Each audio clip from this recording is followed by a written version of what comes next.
If we have video of a doctor claiming that he screwed up, that he acknowledges and admits that he screwed up in a patient's care, do I have to share that video before trial? Do I have to give a copy of that video to the doctor's attorney before his deposition? Would you like to learn the answers to those questions? Come join me for a walk along the beach as I tell you the answers to those questions. Hi, I'm Gerry Oginski. I'm a New York medical malpractice and personal injury attorney. All right, I'm here on the beach and my wife is picking seashells and I have a few minutes to share this great information with you. The answer is yes, I do have an obligation to disclose and to share that video or that audio with my opponent before we ever get to the doctor's deposition. Now, a couple things you should know about. If I have a video, a blockbuster video, that now the doctor is caught on video saying, yes, I agree, I screwed up, I'm sorry. Can I use that? Will that be helpful to us? The answer in most cases will be yes. However, if I fail to disclose this information, if you failed to disclose this information prior to trial, that's going to be deadly. Deadly for being able to use this particular useful information. Why? Because if we have something that clearly shows that the doctor has admitted that he was careless and caused you significant harm and injury, we have an obligation to share that with the defense to, number one, alert them to the fact that there is this dangerous video out there that now expresses the fact that yes, he screwed up. Number two, it could also prompt early settlement discussions. So it's critically important for us to share that information.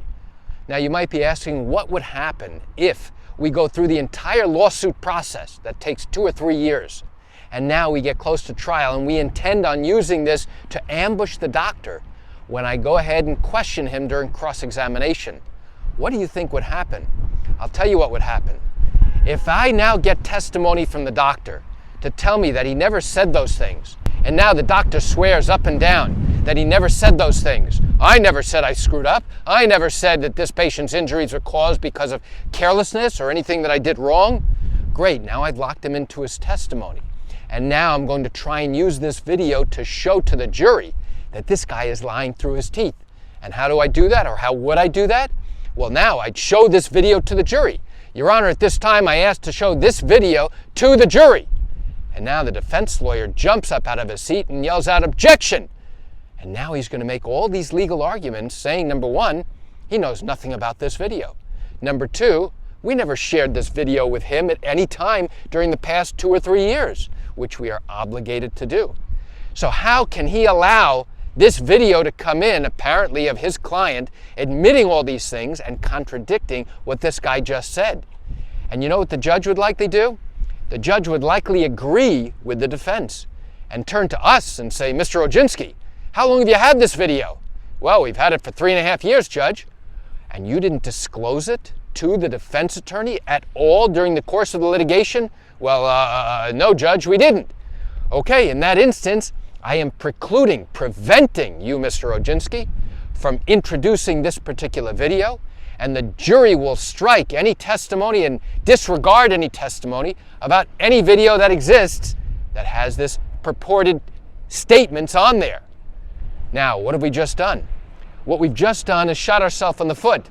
You've tried to save this video to ambush the doctor at the time of trial without recognizing, without realizing that the only way to get this particular video into evidence and to have the jury listen to it and to hear it would be if we had shared it with the defense. Sometimes lawyers will joke around and package up the video with a package of popcorn and say, okay, counselors, go watch this in your DVD and your VCR, or whatever it is that you're watching it on, and now go enjoy.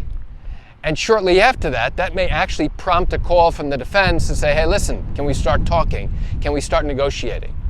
So it's critically important that when you have such clear-cut evidence of a video or of an audio that you believe clearly shows that the doctor was careless and acknowledges and recognizes that his actions caused and contributed to your injuries, it is vitally important that we go ahead and share that information.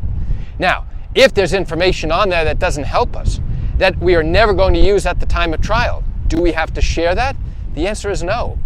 It is only if we intend on bringing that information, that evidence, into court and using it to support our case, to bolster our argument that the doctor was careless and violated the basic standards of medical care, causing you significant harm and injury. In that instance, we do have an obligation to now disclose it to the defense, to give them an opportunity to look at it, so that now I can go ahead and ask the doctor lots of questions about it. And this way, he won't wind up contradicting himself, now knowing that there's this video available, that there is this video that exists, saying exactly what he didn't want to say. So why do I share this quick information with you? I share it with you just to give you a sense of what really happens in these medical malpractice cases, these accident cases, and these wrongful death cases in New York. You know, I recognize you likely have questions or concerns about your own matter. Well, if your matter happened in New York and you're thinking about bringing a lawsuit, but haven't done so yet because you still have questions that need to be answered, what I invite you to do is pick up the phone and call me. You know I answer questions like yours every single day, and I'd love to chat with you. You can reach me at 516-487-8207 or by email at Gerry, Gerry, at Oginski-law.com. That's it for today's video. I'm Gerry Oginski. Have a fantastic day.